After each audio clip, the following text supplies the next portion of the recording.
In the mid 90s, a small, relatively unknown company called RTI brought the private eye to Nintendo. Now, this was their own small little wearable device that allowed a user to have their own small private screen. It was basically the precursor to like the Google Glass. And legendary game inventor Gunpei Yokoi saw this technology as something unique that Nintendo's competitors wouldn't be able to replicate. Seeing an opportunity to push Nintendo's stance as an innovator in the gaming industry, he sought out to turn it into Nintendo's latest and greatest thing. And so it was that the Private Eye eventually became the Virtual Boy, which would become Nintendo's worst selling console. But where did the Private Eye come from? And why did it cause the Virtual Boy to sell so poorly? We're going to take a look at this and more, so stick around and join us for today's trip down memory card lane.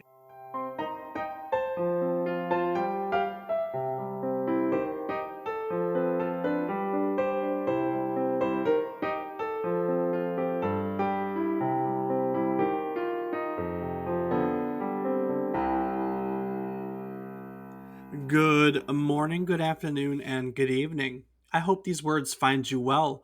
Hello and welcome to the 99th episode of our Video Game Nostalgia Podcast, A Trip Down Memory Card Lane. So close. Each week we tell you a story about one game relevant to the current week in gaming history. While doing so, we hope to teach you something new about the game, what it took from the world as its inspiration, or what it gave back to the world as its legacy. This week, quite the legacy. We're looking back at the Virtual Boy, a fifth generation video game console released by Nintendo on July 21st, 1995. I'm David Casson, and as always, I'm joined by my co host who always sees the world in black and red. He's my brother, Rob Casson. Rob, what's it like constantly seeing red? You get used to it after a while, Dave, and eventually it just becomes a part of who you are. Just seeing red all the time, huh? I mean, yeah, as I look around my room, both the ceiling and the floor are red, so Yeah, that they are. go figure. So, Dave, Yeah. what you been playing? Oh crap. Yeah. Oxygen not included. Rocket League. I don't think there's anything else, is there? I couldn't tell you, Dave. I only know that you've been playing those two. Other than that, I have no idea what you do in your free time. I don't think there's been any other games, so we're just gonna go with those two. I'm boring. All right, well, I guess there's no Honey Pop this week. No honey hot this week. What have you been playing? Well, Dave, this week has also been Oxygen Not Included, some Rocket League, and a little bit of Escape from Tarkov. Oh yeah, Tarkov. Yes, Tarkov. How's that been going? I don't play it nearly as much as I used to, but hasn't been going terribly. Just, you win some, you lose some. That's the nature of the game. True statement. Very true. Well, Rob, today we're looking at the Virtual Boy, and I have you ever come across a Virtual Boy? I've heard of it, but I've never actually gotten to see one or hold one or anything like that. All I've seen are pictures or videos of it, so never gotten to firsthand experience of it. Yeah, I mean, this came out months after you were born. That's not very surprising. And it was gone, I wouldn't say before your first birthday, but let's say gone before your second birthday. So I don't really see a reason why you may have come across it. It's it's an infamous video game system, that's for sure. But still, we're going to learn why. Just a side note for those of you, today we're going to talk about a lot of techno babble. We're going to talk about how the Virtual Boy works, why it is what it is. So it's very much an episode about the technology itself. You know, I know Technobabble's not for everyone, so I thought I'd give you a little warning. But we're going to learn about the Virtual Boy, Rob. Woo! Techno Babble. Technobabble! So the Virtual Boy. The story of the Virtual Boy goes all the way back to Cambridge, Massachusetts in 1985. And there in Massachusetts, an engineer named Alan Becker sat squished into a typical airline seat when, squished in this airline seat, an idea popped into his head. He thought to himself that wouldn't it be nice for himself to have a small, sharp, high resolution display attached to a personal computer. Now, let me remind you, this is 1985. On one hand, we can say that he was definitely ahead of his time because now we have small, sharp displayed personal computers in the palm of our hands. But back here in 1985, laptop computers were bigger, not quite so convenient, and they most definitely did not have high resolution displays. Even more so, you could barely see them without light because backlit screens were a thing, and motion. Anytime anyone tried to do anything in motion, it was a mess. That nothing of what he wanted was technologically, available at the time. It wasn't. You got to put into context because it wasn't like it is now. You see, most TVs and displays at the time use CRT, the old boob tube TVs, the really large monitors. Oh yeah, many times moving them big old Oh, things. yeah, I for definitely sure. remember. And CRT technology was big, way too big, and way too power hungry to shrink down to portable size. Now, we did that with LCD technology, and LCD technology was really just starting getting going at about the same time. To put things into context, the first LCD television was a TV wristwatch that was released by Epson Psycho in 1982. So this is about the time when LCD TVs were just starting to trickle into the market, and it was definitely more of a Japanese thing for a few years in the early to mid 80s before it found its way to, before the Japanese companies started to sell here in the States.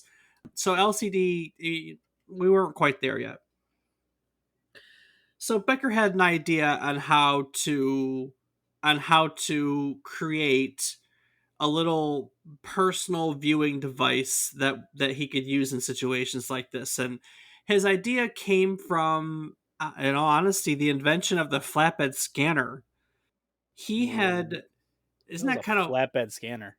what's a flatbed scanner? Yeah. A scanner that How about a copy machine as a flatbed scanner? Oh, okay. I just asked. I've never heard it referred to as that. So that was just a weird, I don't know, weird term for me. Yeah, yeah. I mean, a flatbed scanner is where it. I don't know any It's a other way to flat put it. surface that you scan stuff. Yeah, yeah. Okay. I don't know. It just sounds like something you'd use to scan the back of a truck or something. A flatbed. Oh man, no, no, no, no, no. So Becker had the pleasure of working with Ray Kurzweil, who's a really legendary inventor. And among the things that Ray had invented was optical character recognition. And optical character recognition, or OCR, as you may see it, OCR still around, is basically a computer program that can recognize text in any normal font. And other technologies had to be invented around OCR, and that was the two technologies that were invented around it were the flatbed scanner and text to speech synthesizers. And what Kurzweil was working on was a reading machine for the blind. And all this stuff came together when he was working on a reading machine for the blind. And how it worked basically was I had these little light diodes, these little light sensors that basically would sweep across the page to capture the light, and it would basically whatever it read, the program would convert it to a digital image. So that's a really fancy way of saying he invented a scanner. We know them as scanners and copy machines nowadays, but they didn't exist. He invented the concept of OCR, which led to all these things. Led to, I mean, scanners and copiers are the bane of our existence, but they really started here. So basically, these little light sensors, like I said, would sweep across the page line by line to read it and then recreate it as a digital display. And this idea is exactly what Alan Becker had in mind for his little portable display, except his idea was to do it in reverse. So his thought was that he could use not light sensors, but lights themselves that would sweep across a person's line of vision, line by line, to print an image right into a person's retina, which sounds really more drastic than it is because it's kind of what we do nowadays. But it's the same concept. Basically, he thought he could use mirrors to sweep an image, not all at one time, but up and down really fast, so it was barely perceptible, right to a person's eye. Interesting. I wouldn't have thought of doing something like that. Like, I don't Well, know. there's people much smarter than us that did, and thank God they did because they create a lot of really cool technologies. Damn straight. So, because of how LEDs light up, which of course we know now because LEDs are everywhere. I mean, LEDs are the basis for light bulbs even nowadays. Becker thought that this was going to be an easy way to present a very bright, very sharp image in a portable package that used very little power and was very cost effective. So he began to look around for pre-existing technology that he could use to create his invention, right? And wouldn't you know it, red LEDs were absolutely everywhere. Now think about all these old pieces of technology from the 80s. Since we're a video game nostalgia podcast, think about the famous Nintendo Entertainment System. Next to the power button is what, Rob? Reset button. And then next to that, A power LED. which is what color? Red. Red. Your VCR probably had a power button that lit up on red. Hell, even my current TV has a little red light to show when it's on and off. Mine has the yep, mine I just turned around and checked mine. It has the red LED that says it's off. Red LEDs were the standard. They were the first mass produced, they were the cheapest, they were the easiest to create. They became the de facto power LED and they were everywhere. So they're mass produced and they're cheap. And so Becker begins to look around for specifically where he can poach the idea because he needed LEDs in an array. They needed to be in a line that he could, work his magic on. And he found it in a company that made large format printers. And like everyone else, they used red LEDs to do it. So Becker's display by default, because he wanted to use because red LCDs was the established technology, would be displaying red graphics on a black background. That was how he got there.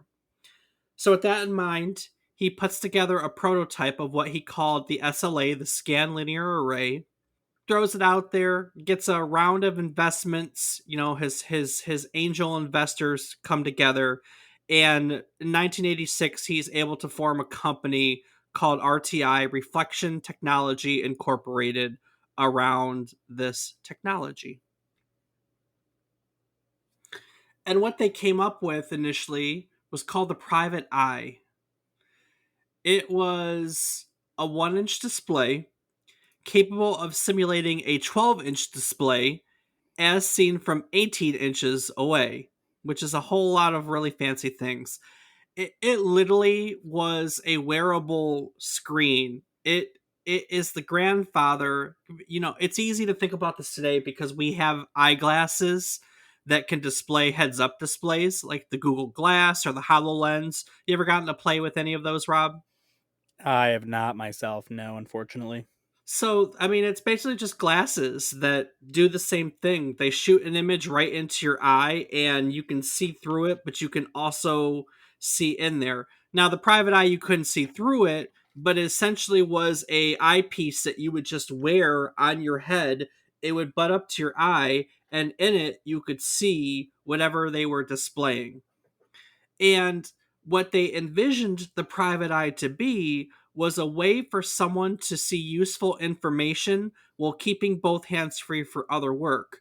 So the examples that they marketed were a doctor could watch vital signs while performing surgery with both his hands, or a mechanic could view the technical manual of a car or a plane while they were cramped underneath it with greasy tools in their hands. Some kind of practical ideas.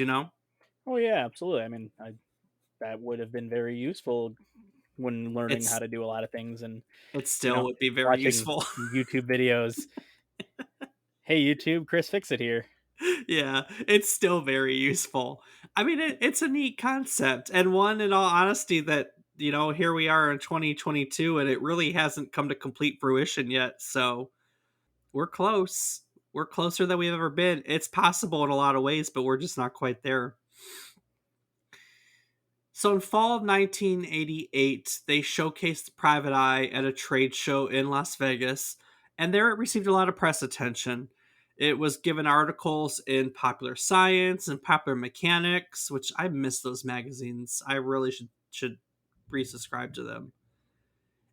And this brought into the company tons of potential sales leads. So as a result, they sell about 75 development kits at $5,000 a pop, which is a kind of a lot of money for this little company to bring in. And so the Private Eye gets out there to all these places, but no one really could figure out what to do with the product. Nothing, all these firms bought the development kit and played around with it, but no one really could figure out an actual use for it. Now, this is the late 80s into the early 90s now, and this was about the time that virtual reality became a thing. It was the buzz. It was the buzz at the time. Now, if you want to learn some cool things about the history of virtual reality, we talked about it in depth way back in episode 29, and you can find old episodes of our podcast on our website at memorycardlane.com. In episode 29, we talk about all the early VR goggles that this would compete against, like the CyberMax and the Sega VR. Yes, there was a Sega VR. Go learn about it. So Yeah, do the thing. Yeah, do the thing. Go to our website. Learn about VR. So looking to jump on this VR bandwagon, engineers at RTI here, they mounted 2 Private Eye units to a welder's mask. They attached some really primitive head tracking apparatus to it, and they attached it all to an IBM computer that ran a tank simulation game.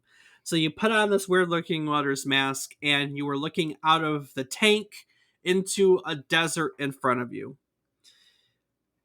It was cool. One engineer who was not a video gamer he said it was incredible.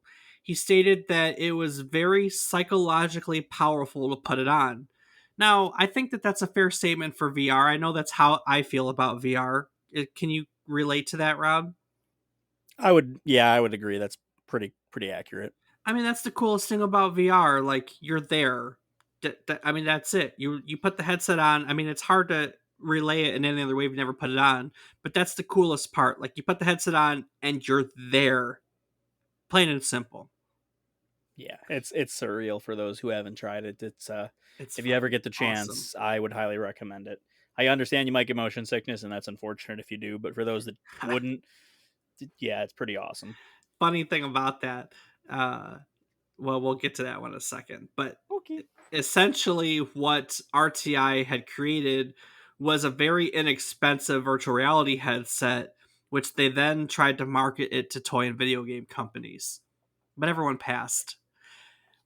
One of the biggest hurdles was the head tracking and motion sickness. Motion sickness? Yes, motion sickness. Hmm. Because if there's any delay between your head moving and the view on the screen, it's the direct cause for most motion sickness in VR. And at the time, the technology was I recall I read an interview with one of the engineers who said we were definitely on the slow side of the vomit issue, were his exact words. Because you could either be too slow to be behind the movement or too fast to be ahead of the movement. Getting it just right is something that modern technology has kind of gotten us way closer to and allowed for VR to be a thing now. But back then, it wasn't quite the case, so they were on the slow side apparently. I just like that phrase. We were, if I recall, he said, if I recall correctly, we were definitely on the slow side of the vomit thing. That's awesome. Great quote to have.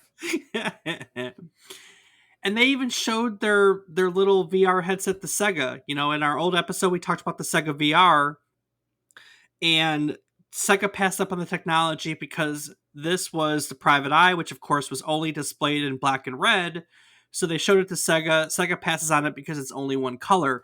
They're coming off of the Game Gear, they're pushing the Game Gear against the Game Boy, the Game Gear being in all these colors. So Sega's whole marketing at the time was, hey, we're doing everything in colors while our competitors aren't. And RTI comes to Sega with a one colored display, and they're like, yeah, this doesn't align with what we're doing nowadays. So Sega passes on it too. And so it came to be in 1991 that the technology was brought to Japan, came to Nintendo's offices, and it fell upon the desk of Gunpei Yokoi. Now, we've talked about Yokoi before in multiple episodes. If you'll recall, he was in charge of Nintendo's Research and Development 1 department, and he oversaw many successes for Nintendo.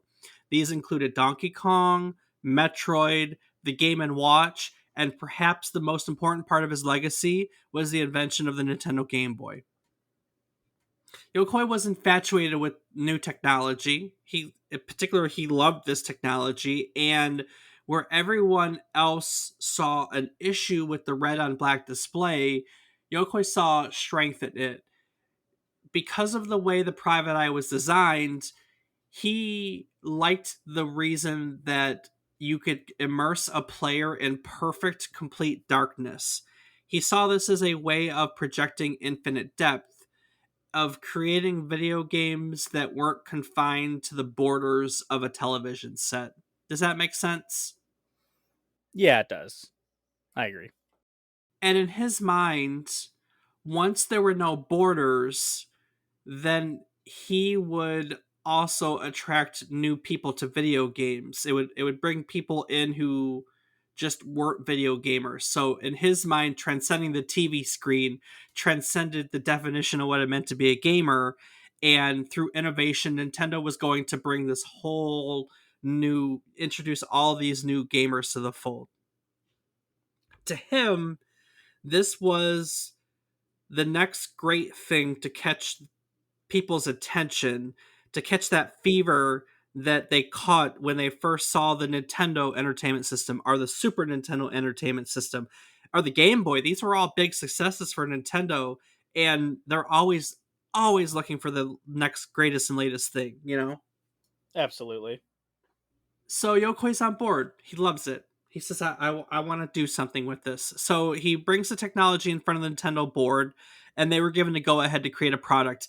Funny little anecdote from the board meeting, so Yokoi gets in there with a bunch of board members, and then Yamauchi, the president at the time, is there. And there's a story in which Yamauchi falls asleep during the meeting, and to us in the Western side, that's offensive. We'd be like, okay, you're never going to get this made because the boss is sleeping.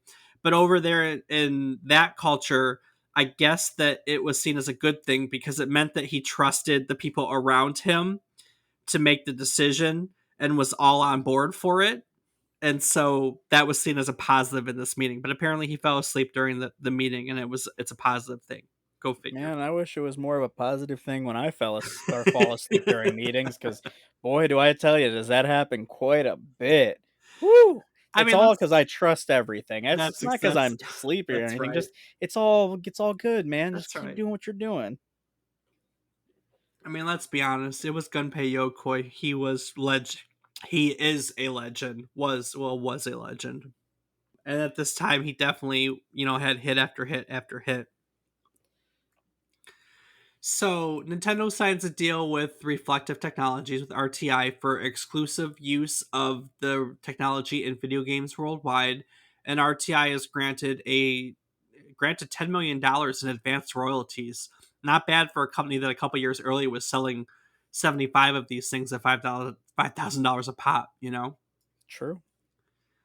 So then comes down to what are we going to do with it, right? Initially, Yokoi had intended to create a video game console that looked like a pair of goggles, like what we know as VR goggles today. He wanted to create something that gamers could put on and walk around with. So they picked out the pieces for it, they found their processor, they found their head tracking, they found this and that, and they started to put it together. And then all the roadblocks started.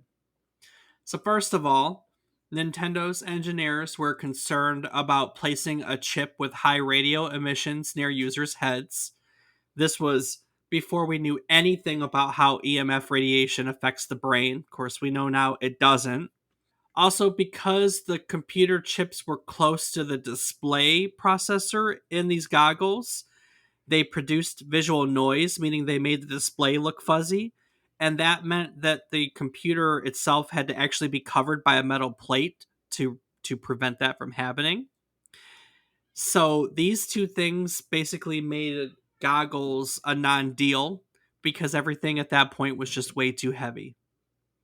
The VR32, which is what it was named at this point, became a device that one could prop onto their face using a clumsy shoulder stand. That's where we were at that point. And then comes another roadblock: Nintendo's legal department. They were worried that children might fall down stairwells while playing. One engineer recalled a meeting in which they all discussed a nightmare scenario in which there's a kid sitting in the back of an automobile when the automobile gets into an accident, and the kid is all messed up by the glass and the plastic of the VR goggles being shoved into their face.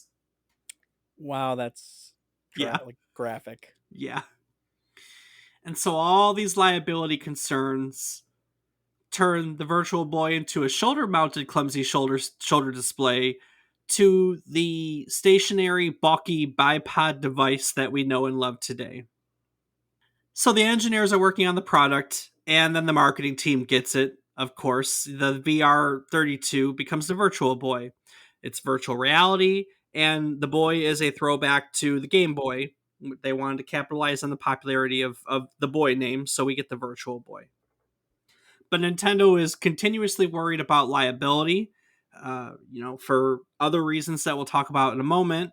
But as part of these continued discussions, they hire an eye expert in Boston to study the potential effects of the Virtual Boy's display on human vision. And to be honest, the eye expert found the technology mostly harmless, with one exception, Rob. What's that one exception, Dave? They found that in children whose optic systems weren't yet fully developed, which is children typically from 5 to 7 years of age, lazy eyes could develop in the screens if the screens weren't aligned correctly. So the design of the Virtual Boy was changed again, and the display was put in a steel frame and a rigid plastic case to make sure that once they were in place, they couldn't move and cause children to have lazy eyes. Well, that yeah, no, that must have been what happened to me because I must have played a lazy or Oh a yeah, virtual boy as a young kid when I that's don't that. remember. There you go. Just blocked it out. So now we're into 1995. They've got the Virtual Boy working with R&D1 and the other, a lot of resources at Nintendo are working on what's known as the Ultra 64, which would become the Nintendo 64, which, in case you don't know, came out in 96. So they've got all these projects going on at one time. But the feelings of the Virtual Boy, they weren't good. People weren't loving on it. As all these changes happened, people were starting to have really bad feelings about what the Virtual Boy was. It was originally going to bridge the gap between the SNES and the Ultra 64. It was going to be a little in between. But as time passed and all these things came and the changes and the feelings developed, it was really starting to be seen as this little niche system that was just not going to be enjoyed by the masses. Basically, as that started to happen, Yokoi was asked to de-emphasize Mario on the systems. So Nintendo started to put their money and their focus on the Nintendo 64, and they really wanted to wow audiences, which they did. Let's be honest, they did. They wanted to wow audiences with the presenting Mario in full color 3D on a 64-bit system, and they didn't want the Virtual Boy to take away from that. Basically, Yokoi was then asked, like, "Hey, if you've got Mario titles, like, pull that back. We don't want a Mario title to be the linchpin, the showcase of the system, right?" Right. So instead of a Mario title showcasing the system, the developers at in the R&D1 division came up with Space Pinball. It ended up being called Galactic Pinball, but it was Space Pinball at first. Admittedly, Space Pinball was cool, but the general consensus is it wasn't cool the same way the Tank Simulator that had brought them to this point was cool. You know, the engineers just weren't in love with the stationary machine that displays in 3D as opposed to the 3D head tracking set that they started out this with. So the Virtual Boy at this point it starts leaking out to the press, and like we had alluded to, you know, this is VR headset frenzy time when the technology is starting to take off. So it's thrown into the mix with all the other VR headsets, and VR is looked at as a gimmick. And then even worse, in July of 1995, in Japan, a new law came into effect, and this was called the Product Liability Act. And essentially, what this law was is it made companies responsible for any accidents caused by the use of their products.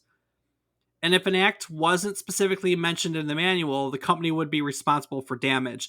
Now, it's really funny when they talk about this. If you look it up, like, literally, it led to companies listing a whole bunch of things that users shouldn't do with them, even if it didn't relate to their product, like don't play this with a wet cat in your hand type crap, What you the know? hell?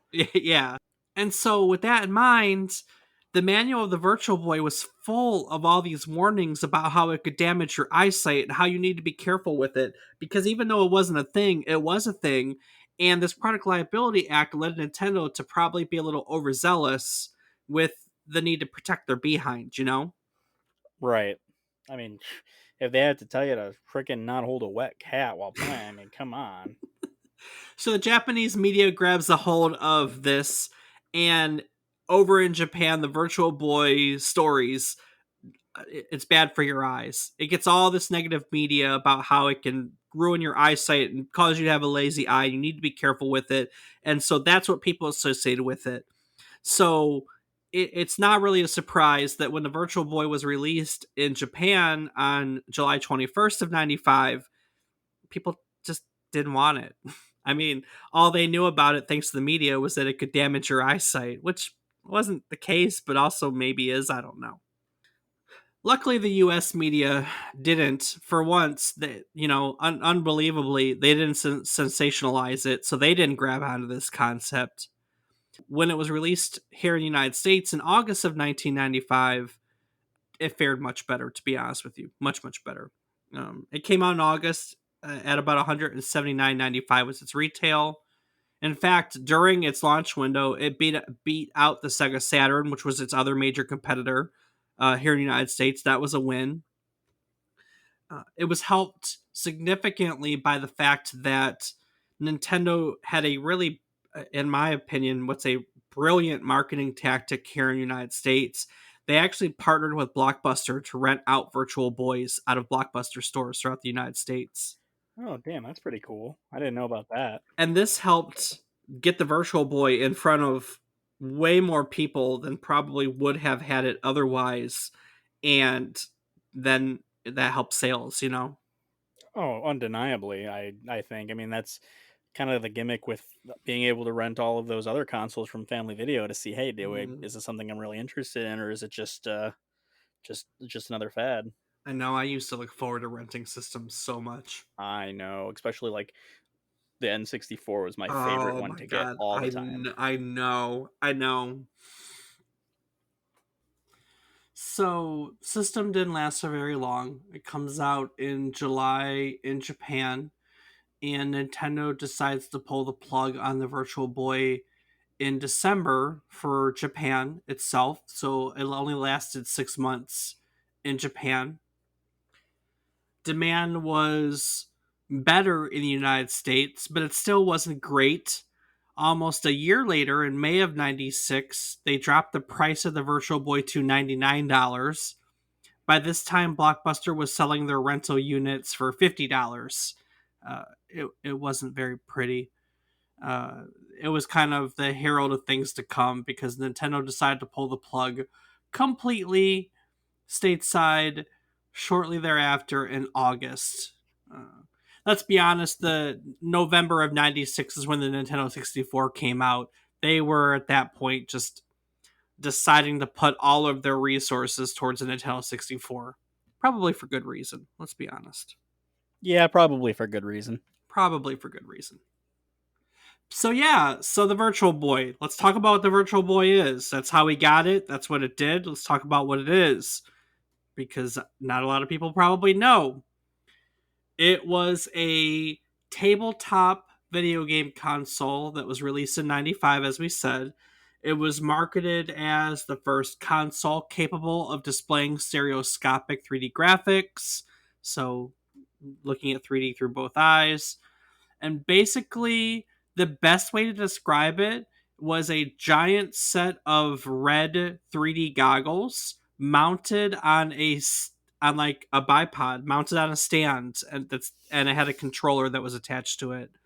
So you'd put this stand on like a tabletop and slam your head into the eyepiece, put the controller in your hand, and you were blessed with a 3D display that was only in red and black.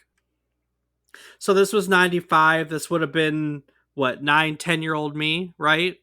11-year-old me. And I remember 11-year-old me thought it was super cool. It was 3D.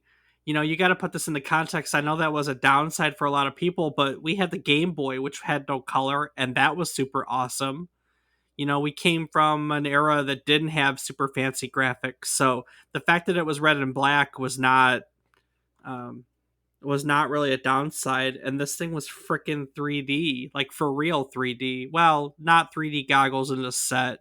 It was more like watching a 3D movie or a 3D TV. But it was,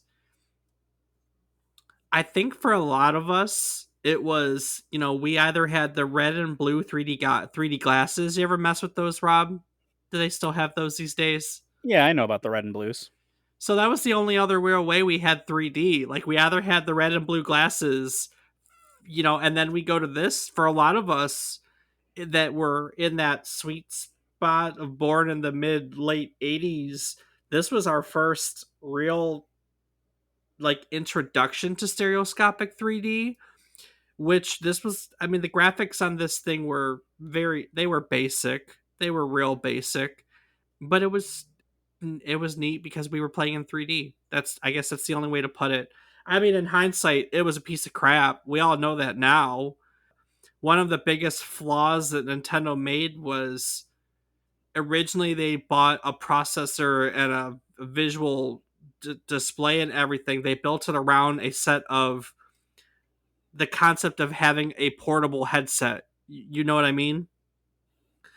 Yeah. And they had a real opportunity when they made this thing stationary to beef it up, because then you don't need to worry about power or weight or anything when it's going to become stationary.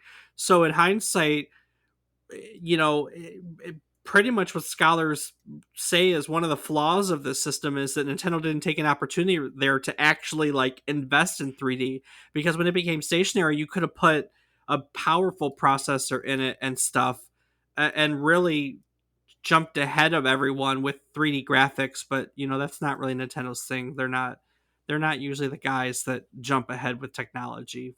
Well, that's no, they're not. We'll talk about that shortly. So that's it. I posted on our website at www.memorycardlane.com. There's a video I posted on there off YouTube that has like an A to Z of the whole Virtual Boy library, if you're kind of curious what it looks like and what we're talking about. And so, Rob, let's talk about the games for the Virtual Boy. Okay, Dave, let's talk about those games. It only had 22 games. Only 22 games. Only 22 games between What? Japan and the United States. And let me guess, we didn't get all 22. No, we did We not. got Somewhere, like what, 15? Hmm. maybe. I think 3 were exclusive to us and 4 or 5 were exclusive to Japan. There, there were just 22 games made all together for the system. Some of the highlights, there were actually a few Mario games that were made despite Nintendo's insistence to pull away from Nintendo or Mario. They just weren't anything out of, special, like Mario 64 ended up being. We had Mario's Tennis, which was really just a basic tennis game with Mario characters. We had Mario Clash, which was a 3D reimagining of the original Mario Brothers game. Now, not Super Mario Brothers, not NES Mario. I'm talking arcade Mario. Do you remember? Have you ever played the very first Mario Brothers game before the platforming one? You're not talking like the original Nintendo game, nor Donkey Kong. No, I'm talking about the one they made before that of the Mario Brothers. Like it's a single screen and there's turtles that come out of pipes and you got to like jump on the turtles and the pipe goes from one screen to the other. It's like a single screen. It's literally just called Mario Oh, Brothers. I think I've played like remastered versions of that in Maybe. other Mario games because it sounds familiar. But yeah, I never have known that there was just a standalone arcade game that wasn't a platformer. Yeah, there was before Super Mario Brothers, there was just Mario Brothers and yeah, that's fascinating. We should probably. Well, we've never actually covered Super Mario Brothers. One day we'll have to do that. We've never done that before. 100 episodes. We've never actually done like Mario, like the original. Well, we've done weird Mario stuff. I guess that counts. So, I'll say, Mario RPG and yep. some other ones. Hotel Mario. Yeah, there you go. There you go. You can find more at our website. Yeah. So that they reimagined the original Mario Brothers in Mario Clash. There was a Virtual Boy Wario Land, which was a platform game in which Wario has to go on a quest to find treasure in the Amazon. Of course, we talked about Space Pinball. It became Galactic Pinball. There was also a bunch of sport titles. We had golf, virtual bowling, virtual fishing, virtual league baseball. There's also a pretty unknown spin-off of the Megami Tensei series on the Virtual Boy that's called Jack Brothers. If you don't know what Megami Tensei is, it's perhaps best known nowadays as being the Persona video game series. Persona is based on that Oh, universe. okay. But before Persona, there was a whole series of Megami Tensei games, and Jack Brothers. In Jack Brothers, you can take control of either Jack Frost, Jack Lantern, or Jack Skeleton, who have all visited the human world for Halloween, and they have to find their way back to the fairy world via a portal, and all these obstacles are in their way. Gnarly. Yeah, it's pretty cool. Actually, I think Jack Brothers is probably the coolest game that they made for the I know Virtual that Boy. seriously sounds like a pretty dope idea. I mean, come on, Jack Skellington. That's all you need to say. I know, I know. They made one game based on the Gundam series called SD Gundam Dimension War. That Gundams are big virtual mech robots. It Oh was a yeah, fighting game. I used to love Gundam, which this is Yeah, like the before the Gundam that I knew, but Gundam's yeah. sweet. This is SD Gundam specifically. Space Invaders had a virtual collection.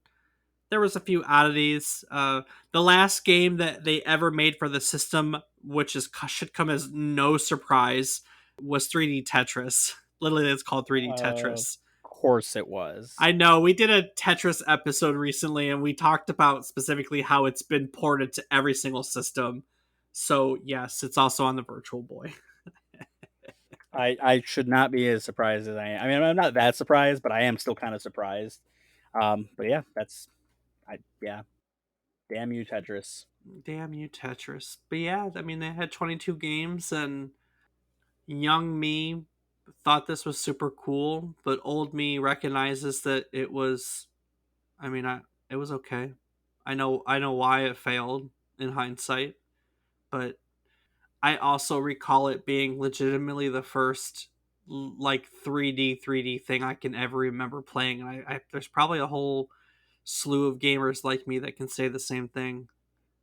But with that being said, I guess that's a good question for you, Rob, as our resident person who finds out what other people than me think. Are there other people who can say that? Well, Dave, as is par for the course for these older systems, especially the ones that were a little less popular, it's kind of difficult to find these reviews.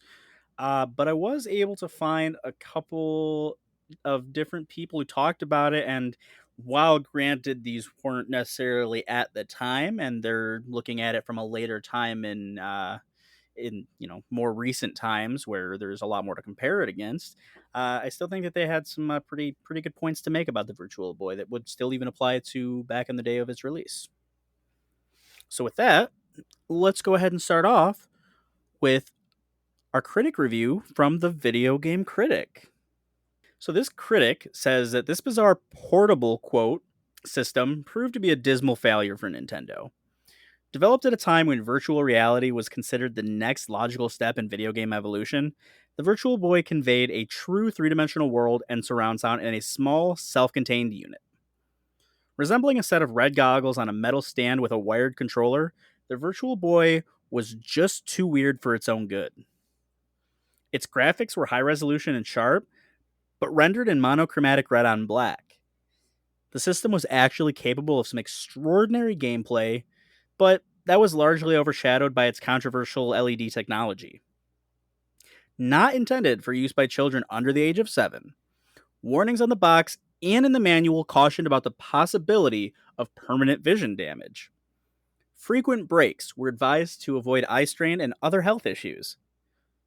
The system manual was a veritable minefield of warnings, containing no less than 19 big red boxes. Understandably, this freaked out the parents of Nintendo's youngest fans. But he continues saying that anyone who's actually played the system can vouch for the surprisingly immersive experience it produces. Although the system's library of games is tiny, most took full advantage of the system's unique capabilities, conveying an amazing sense of depth. He talks about the controller and notes how it's remarkably well designed, with a symmetrical button configuration, dual control pads, and comfortable handles. The unit also generates impressive surround sound audio without the need for earphones. Unfortunately, it's a system that needs to be experienced firsthand to be truly appreciated. Unable to be properly marketed on TV or in print, most people didn't know what they were missing. The video game critic finishes by saying that this is an ideal system for collectors, offering a unique game experience unlike anything you've played before. That's a fascinating take on the controller. It is this weird mix between what the Nintendo 64 was like going to have and what we came from, because it's a bigger controller like the N64 with big handles but directional pads on each side that are similar to what the NES controller had, so it's this weird in between for the two.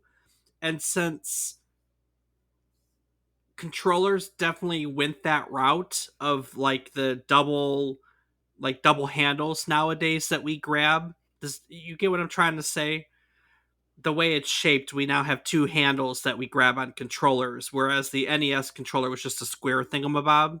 You know what I mean? And the N64 was an awkward squid hand, yes. Yeah, the Virtual Boy controller is probably it's a cool evolution that's closer to what we use now than what we had before. It's legit in between the two, and I've never looked take that stance before. I think that's kind of cool perspective. So, Well, Dave, they actually end up not being the only person to talk about the controller. hmm But before I get to that, I tried finding some user reviews, and it's not easy.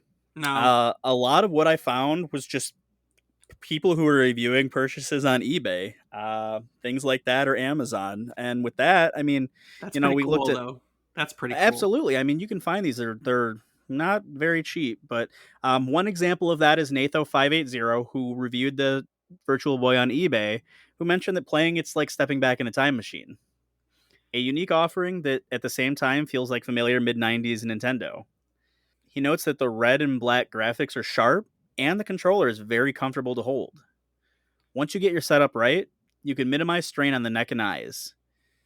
He does mention that there's a wide variety of game offerings and that they're worth tracking down, but I mean, with 22 that you mentioned, I don't know if that's necessarily wide.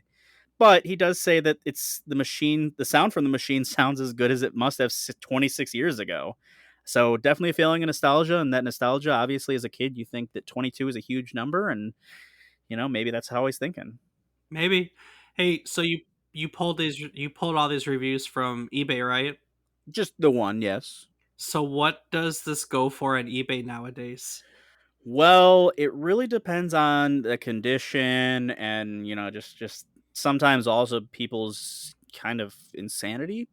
I was seeing prices anywhere from about 3 to 900 on average.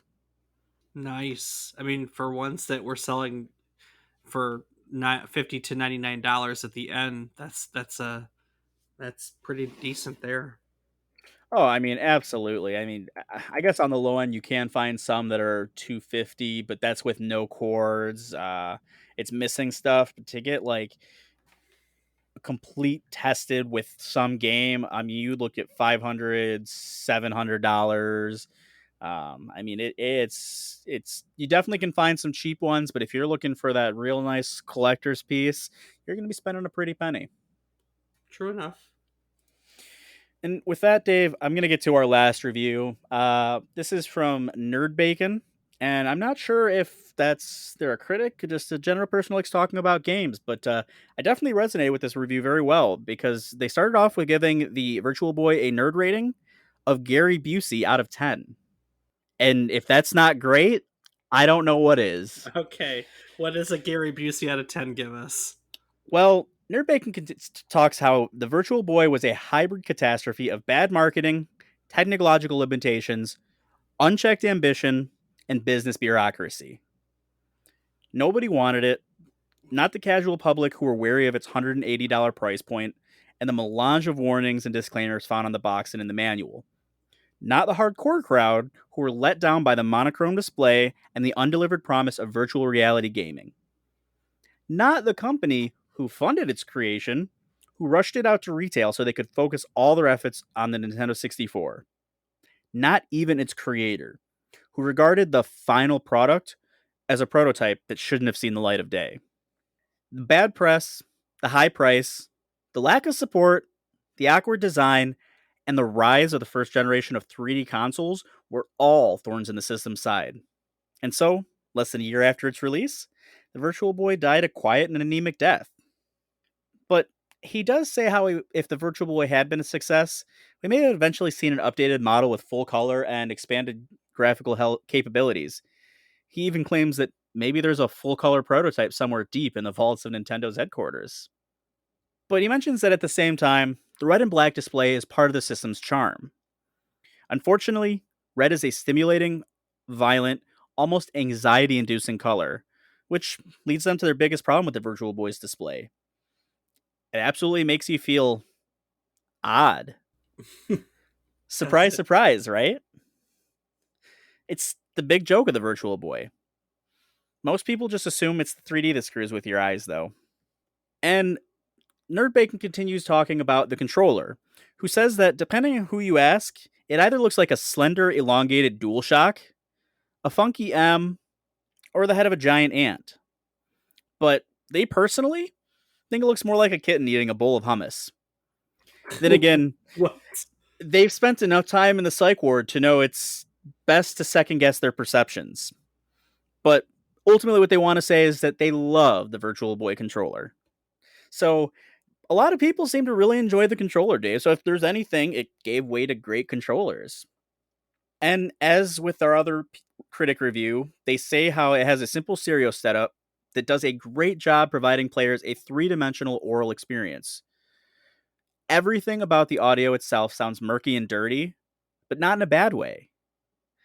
On the contrary, the distinct audio only enhances the illusion that you're peeking into a world far removed from our own, which is exactly what the creators were going for. Needless to say, the Virtual Boy gets a bad rep, and on some fronts, it deserves it. But they say that doesn't make it a bad system. For starters, it's probably the most unique console ever made, both in premise and design. In some ways, it's gotten better with age. There's a history and novelty to it that make it an interesting part of your collection. So they talk about how recently they've seen more and more people coming around to the Virtual Boy, and while they understand why the system failed, they still recognize it as the quintessential Nintendo console. Fun, engaging, innovative, and distinct. Like any Nintendo console post SNES, people had their complaints about it, but no one can deny that it's a unique part of gaming history, one that can't be emulated without an exact recreation of the hardware. Maybe that's one reason why prices for it have been going up in recent years. They finish off by saying that they think the appeal of the Virtual Boy speaks for itself. Because, let's be honest, people are either into retro gaming or they aren't. And with the Virtual Boy, people love it because there's nothing else like it. It would be a stretch to say it failed because it was ahead of its time, but the relative success of products like the Oculus Rift really make you wonder what could have happened had the Virtual Boy been given a bit more love and some support at the time of its release. Yeah, maybe it didn't really stand a chance. I mean, it's crazy to think that they were so far ahead at the time. Had this gotten some more popularity and they invested in more research, who knows where we could be with virtual reality today, you know? I Well, mean, it's really funny that you say that because at one point Yokoi basically he has a biography that's really fascinating, and at one point he basically told Nintendo like, give me money and I will send the I will market this properly and I will send the Virtual Boy into the stratosphere. I mean, even as it was flopping, he knew, and he was willing to work at it. But by that point, the N64 and N64 was Miyamoto, so they were, moved all of their focus and money and everything went into that. Um, and I but mean, I get it, but it's just you want to think about it. Just think how far Nintendo. Granted, Nintendo's still a huge company, but when we really talk about modern consoles, do they really stack up against the sales of the Xbox and the PlayStation? You know? well, all right. Hold that thought. I want to get to that, but I want to talk about. I want to talk about that, but I want to talk about the virtual. Finish up about the Virtual Boy real quick first. You'll see how it goes together. Okay, well, hit me with it, Dave. Go ahead and tell us about the legacy. So we know the Virtual Boy was a flop. I mean, we've already established that, right? Was it? I mean, come on, everyone has one, Dave. It's a household item. I mean, in June of '96, which is about when it started to go belly up, Nintendo reported only having sold about 770,000 consoles. That's less than a million. It's Nintendo's worst selling console by a long shot. You want to know something else that's really bad? Nintendo built they built a factory over there specifically to manufacture this console. Literally Oh, invested a whole factory into it. Uh, damn. it's funny That's when we talked about Yokoi the last time, we talked about him in the context of, oh, I can't remember. But to make a long story short, remember back then the story was it's is after the Americans left Japan after World War II, they vacated all these bowling alleys, and Nintendo bought all these bowling alleys and put one of their like mechanical shooting ranges in, thinking that was going to become the next big thing. Do you remember that story? yeah, I do remember that. And then that turned into, I think, Duck Hunt became, and that's how we got to that. That's how we got there. This was another example of that where Nintendo put all this money. We literally built a manufacturing facility around a console, and then it flopped. I mean, it just failed. So now, if you want to put this into perspective, in the modern age, we call the Wii U their last failed console. It's really considered not a commercial success by modern standards, and it sold 13.5 million units. So, I mean, the standards have definitely changed. Gaming is a huge industry, more so now than before. But I mean, less than a million, 13.5.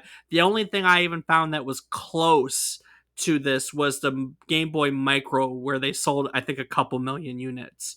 But everything else is hundreds of millions of, whatchamacallits. Not quite 50, 60 plus, but you get what I'm saying. Yep, absolutely.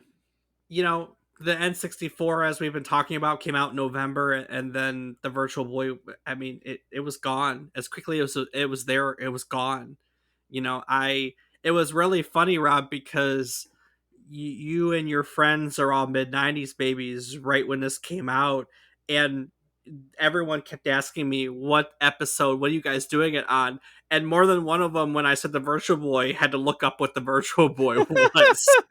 That's it's weird to me that I don't know why it's such a normal thought for me. Like I don't know if something in the media growing up showed me about it, but I felt like it just seems weird to me that having grown up during that time, that even though it was not a success, that it's not just widely known about. I mean, it's like ET the game. It sucked, but it's so well known because of that. Yeah, Maybe I just yeah, like learning about really crappy things. maybe.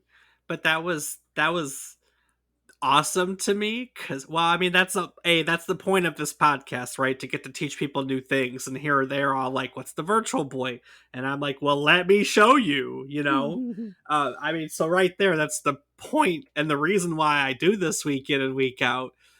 But it just cracked me up, like, what's the Virtual Boy? Well, let me show you something, Oh so yeah, that is pretty good. I mean, let's be honest. Let's recommend this episode to them. They may learn a thing or two. Not they might. They might. Unfortunately, the legacy of Yokoi is really tied up with the Virtual Boy. It's commonly thought that he was forced out of Nintendo because of the Virtual Boy's failure. He ended up leaving the following year. But the truth of the matter is that he had planned on retiring at the age of 50. The Virtual Boy fell on his desk when he was 49, and when he became infatuated with the technology, he just decided to postpone his retirement. And then after this all happened, it was time. Like, hey, I was planning on doing this anyways.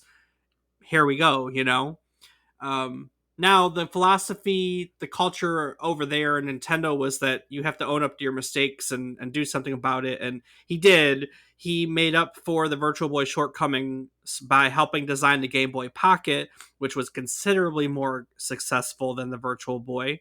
And then in August of 1996, after 31 years with Nintendo, he left Nintendo and formed his own company, Koto.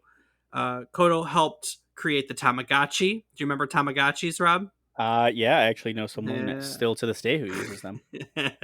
So Koto helped recreate the Tamagotchi, and the one of the last things that he did was he led development of a handheld gaming console, relatively unknown, called the Bandai Wonder Swan. We'll have to look at it someday.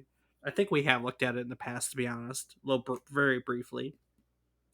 So he was kind of enjoying a second wind, after forming his own company. When, as we've talked about before, unfortunately, his life was cut short in 97. Just to kind of give you a quick primer, if you don't want to go back to the old episode, what happened was just an unfortunate accident. He was a passenger in a car, and that car rear-ended another car. And when they got out to examine the damage from the accident, another car hit Yokoi, and he unfortunately passed away from his injuries. Let's be honest, he was a visionary. That's his legacy. Tarnished by the Virtual Boy or not, we have so much to thank him for. He invented the cross shaped control pad. Literally, like, that's every controller on the face of the earth has a cross shaped control pad for the most part, and he gave that to us. You know, Oh, absolutely. and we've talked about the games he's worked on. That's where we came across him before. Donkey Kong was an R&D one process. Metroid was an R&D one. Game and Watch. He gave us the Game and Watch platform. He gave us the Game Boy. The Game Boy is the Game Boy is one of the most important things that he ever did. He's a very important figure to Nintendo history. I don't think the Virtual Boy has really done much to the industry. It's a case in what not to do, I guess. But I think that why I wanted to come back to it, Rob, and what you were talking about, is that I think when we look at Yokoi's legacy, we need to talk about his design philosophy, which is very much part of the culture at Nintendo. I think even to this day, and very relevant to the conversation and where you were going with that. So his design philosophy is roughly translated and distilled into a concept called lateral thinking of withered technology, which is kind of funny. Come again? Yes. So the basis of it is, instead of looking at the latest and greatest, because you were talking about how Nintendo can't keep up with the Xboxes and the PlayStation, which want to be like cutting edge graphic and, platforms and stuff like that, right? That's where we were going with that. I was just saying more on the thought of sales. I mean, if they've been the forefront of 3D technology. Just think of the Oculus now. Nintendo is generally pretty good about making things affordable and pretty damn good. If they had managed to get that technology started at a sooner time, who knows where we could be today? You know, I mean, shit. Very true. But Yokoi's design philosophy was that he didn't want to create the latest and greatest. Well, his design philosophy was what lateral thinking with their technology is it's the concept of using mature technology that can be mass produced. So we see this philosophy here in the Virtual Boy and its use of red LEDs because red LEDs were everywhere and they could be mass produced. If we go back to the Game Boy, which we've talked about, Yokoi refused to adopt a color display for the Game Boy, citing the established technology of the monochrome screens and the long battery life it provided. Now, this long battery life is often seen as the reason why the Game Boy prevailed against all of the competing handhelds. The Wii is another example. It didn't join the Xbox 360 and the PlayStation 3 with cutting edge graphics. Instead, it almost reused the computing power of the GameCube, but it integrated really well established and basic motion controls into a system to do something completely different. And the Wii, let's be honest, the Wii didn't backfire on Nintendo. No, it definitely didn't. So I think, I guess my argument is I think that Yokoi's design philosophy is kind of the Nintendo way of doing things this day, and that's probably the legacy that he's left behind specifically with their technology, lateral thinking. I mean, I guess when you put it that way, it is a great way of thinking. I just, it just makes you wonder where could we be today had this technology been invested in at such an early time and not when it was. I mean, granted, there were obviously people who were working on it during the whole time, but had Nintendo's funds been pushing it forward, just it just really leads you to wonder. Maybe we could be Mario already. Just walk around as Mario, just yahiing all over the place, Yeah, that would. swinging Bowser. Yahoo! I would have. I mean, come on. Think of how much fun you had with like Mario DDR, I just getting up know. and dancing and jumping with Mario and Luigi. I agree. I do. I think that'd be great. I don't know when and if we'll see Mario in VR. I do agree with your I do agree with your stance that maybe if they had done differently, we may have gotten to where we are with VR quicker. In our episode on VR, we kind of talked about how we had that resurgence in the early 90s.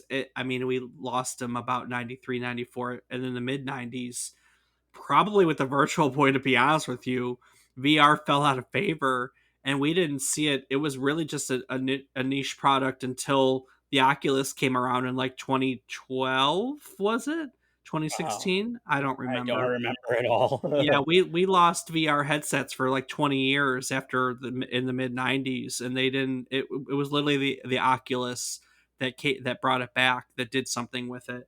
And this is, I mean, you can almost count on that as a legacy because the mid 90s are kind of when they fell out and this was kind of the swan song. So, yeah, I guess that's one way to look at it. But Virtual Boy was, like I said, it was cool to 10-year-old me. That was for sure, but it was gone as quickly as it was there, and we never had one. So I don't think I ever got to play it outside of the displays at like the Kmart, for instance. Wow, I that's mean, dating me. yeah, on both fronts actually. Uh-huh. Jeez, whew, man. Yeah, I still think it would. I would love to have had an opportunity to, because I just think they're realistic with the cost of them. Unless I really get lucky sometime, or have a friend who's really into collecting odd retro games. I'll never get the chance. Not unless they do a good recreation. But like Nerd Bacon said, without the proper technology, who knows? Who knows? But that's the Virtual Boy, Nintendo's biggest miss. Honestly, that's the best way to put it. It's Nintendo's biggest miss. So, Undeniably, Dave. undeniably. All right, well, that'll sum it up for the Virtual Boy. if you'd like to learn more about VR, like we talked about, you can go back all the way to episode 29. You can go back to our Donkey Kong episode to learn about Yokoi. You can go to, I don't know, we talked about Metroid. We have a Metroid episode. All these old episodes can be found on our website at www.memorycardlane.com, on top of anywhere you listen to your podcasts. But also on memorycardlane.com, you can find a calendar of upcoming events. You can find a way to submit your own memories to us. You can find a link to our Discord. There's all sorts of fun little tidbits, along with my show notes. I said I post a video. If you want to go see what the Virtual Boy is, I posted a link to a YouTube video on the show notes for today. All sorts of fun stuff if you want to go check out our website at www.memorycardlane.com. There's also plugs to our social media. I'm on various platforms as David is Wrong. And Rob, hit him with your social media. I will be found on twitch.tv/FATBOIRIPZ. Fat Awesome. Boy Rips. Well, I think that'll about do it for today. And before I take it out of here, oh no, I'm not going to take it out of here because we got to do our roundtable. We got to Indeed do a we do. roundtable. Well, ladies and gentlemen, every week we tell you a story about, something relevant to the current week in gaming history. And in doing so, we hope to teach you something new about the game, what it took from the world as its inspiration, or what it gave back to the world as its legacy. As part of this, we teach you and we learn while doing so. That's the fun of teaching you, is every week I get to learn new things. But as part of our commitment to it, we like to go roundtable and talk about our biggest takeaways. So Rob, what did you learn today? Well, Dave, I learned all about the Virtual Boy. I knew about its existence, but I didn't really know how it functioned. The most surprising thing to me about all of this is that I didn't realize it was intended to be played as a tabletop. I genuinely thought this was just like the Oculus and that you put it on your head and you played it like that. I didn't know it was intended to be like on a table, on a stand. Um, that part blew my mind when I was learning about that. All this time I thought it was just like Oculus. You put it on your head and you play it. I thought maybe sitting down, but I guess I just never thought of it being like a metal stand on it. But yeah, no, I mean that was the crazy thing about like the actual hardware. But I'm just shocked at, like I said, this is just something. It's to me just the awesome thing about learning about this is just that something like this existed. It's such a early time. I mean, who would have thunk that 3D existed in the early 90s, or the mid 90s? It's just I mean, blows your mind. 3D existed earlier than that. We talked about that. Uh, yeah, we talked about that. 3D existed earlier, but this is when it hit. The mid Well, '90s are. VR is Yeah. what I did. I Yeah. say 3D. I meant VR. Oh, VR. Yeah. Okay. Yeah, this VR is what I had meant, not 3D. Obviously, Maybe we I didn't talk about mixed it 3D. up. I don't I know, thought I but said VR. Maybe I didn't say VR and I said 3D because I was reading 3D. But no, I just no. like I said, I think that it's a very early time for VR, and it's kind of interesting to think like where could we be today had this taken off. Right. I think you did say VR, but I was making the point that this is kind of when that was all happening. In the '80s was when the technology was starting to be invented, and they started making all the cool gloves and stuff like that that eventually fell out of favor and then were found again. I I didn't know anything about how we got to the Virtual Boy, so like learning about what it was pretty cool. And that it was the private eye, and that turned into Virtual Boy. I realize now in hindsight that I could have made a joke about the private eye visiting Nintendo and it not being a detective, but that's a missed opportunity that I have to live with now. Ba-da-ba-ba-da-ba. So, but yeah, it's always cool. It's always cool to learn about all these technologies that come together to make things. Maybe one day we'll look at the Wii and learn where the heck the motion controls came from, for instance. But this is kind of cool to see. Can you imagine the very first like way that they played with this is they just stuck two of these private eyes on a welding helmet and said, "Oh, that's cool. That's what it's gonna be." I mean, that's pretty incredible the things that people are able to come up with. I mean, it's a it's inc- it's a great thing that there are so many more intelligent and creative people in the world The because. Like Let the me tell you, I I would not have know. thought of stuff like this. I remember in that episode we were talking about the history of VR. I talked about the earliest VR setups that were like these whole room setups that looked like this weird like sci-fi machine with cables coming everywhere that people had to like pull from the ceiling and everything. It's pretty gnarly. And here we just get these little goggle type deal. It's kind of neat. So alrighty. Well, Rob, I think on that note, we can wrap it up. Before I take it out of here, is there anything that you'd like to add to today's episode? Well, Dave, as always, I just want to take a quick moment to say thank you to all of our listeners. It means a lot to us to have your support, and we hope that in some way we support you as well. Very, very true. Thank you so much for joining us week after week. Which brings us to next week. We hope you'll join us again next week. Rob, next week we're going to kind of take a break from all this heavy stuff. I Ooh. honestly, we're kind of going to look at a game that, I mean, I hope someone out there proves me wrong, but I think it's a game that has like little to no historical significance. It, I it's mean, it, I beg to differ, Dave. I definitely beg to differ on this one. I mean, it's just plain fun. It's a game we both enjoy, and so we decided to do an episode on it. But realistically, like, otherwise, what? I mean, I guess save it for next week. But I don't know, man. I just don't know. Well, Dave, I think next week we'll have to tell everyone what's so significant about this game, but I'm sure everyone's wondering, What what is game are it? we talking about? All right. Well, released in July of '92 for the Super Nintendo, the Teenage Mutant Ninja Turtles: Turtles in Time is a beat 'em up video game that has the turtles chasing the Statue of Liberty through time itself. As part of the episode, we're going to look at the game. We may look at a few other turtle games, and we're actually going to talk about the Teenage Mutant Ninja Turtles themselves. So if you ever wanted to learn about how they came to be, that's going to be part of our episode for funsies. So, grab some pizza and join us again next week as we take a martial arts trip down memory card lane. Cowabunga, dude. Do the thing. Bop, bop, bop, bop, bop, boom, bop. Boo!